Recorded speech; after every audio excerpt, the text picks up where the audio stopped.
Alright everyone, welcome to Incept, the AI-powered content generator for kids between kindergarten and 12th grade. So here you can see the front end. We have the generate question feature, and you can select the subject. We have math, English, and social studies, the grade level that ranges from kindergarten to 12th grade.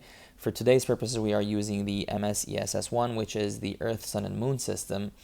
And we have 3 levels of difficulties, and then we can generate a question or an article or a video depending on what we want. So let's go ahead and generate a question. And what is happening in the background is the AI is fetching around 350 questions and using them as examples in order to create high quality and accurate new questions. And this basically means we can create an arbitrary amount of questions, and so the students cannot actually game the question system. So if we go back to the front end, we see that the AI has come up with a question, and it has come up with 4 choices and the correct answer, and it has recorded this question to the database. So the second feature is the grade question, which the AI has done automatically. So the grading is basically AI going over the question that it has just generated and coming up with an explanation for why this question should or should not pass. And the way it does this is AI fetches all the questions from the database, but now it tags them according to whether they are true positives, true negatives, or false positives or false negatives, and it is using them in order to accurately grade the question and not to make mistakes. The third feature is, of course, given any random question, the AI uses the question and the answers in order to tag accurately which lesson the question belongs to.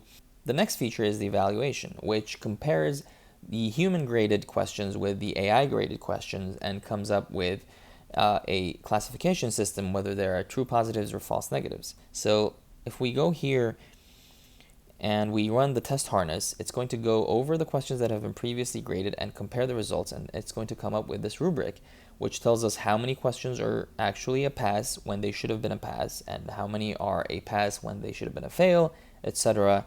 And here we can see the F1 score, which is the harmonic mean of the precision and the recall, and it's at 53%. It's not great, but we will be increasing the accuracy in further iterations. And finally, I want to show you the educational part. This is a mobile component which the students and the teachers can see on their end. So on the student page, the student will only be using the questions page, so they will correctly or incorrectly answer the questions and they will get an immediate response, while the teachers can use RLHF technology in order to grade questions. So the system will give random questions to them, and it will ask them to first of all grade the question, whether it's a pass or a fail.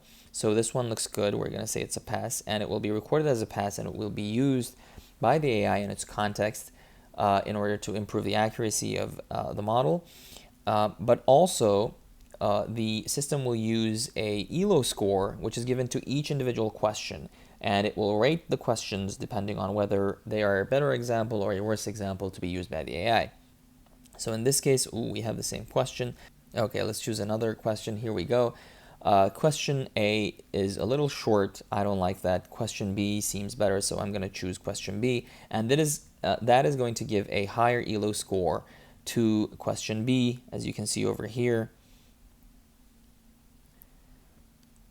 The ELO scores are relative to each other, and the AI will use the highest ELO scores to include in its context.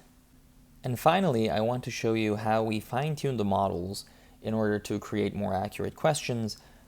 We cannot include every question inside the context of an AI, so what we have to do is we can fine-tune the model beforehand and increase the quality of the output. So here you can see the data that we are using. We have all the questions stored in JSON format, and we split the training data into chunks that fit in a context, and we feed that context in order to train a ChatGPT model for each individual lesson, which makes the question generations much more accurate. So here you can see the job list and then the latest jobs and the current model that we are using in order to generate the questions.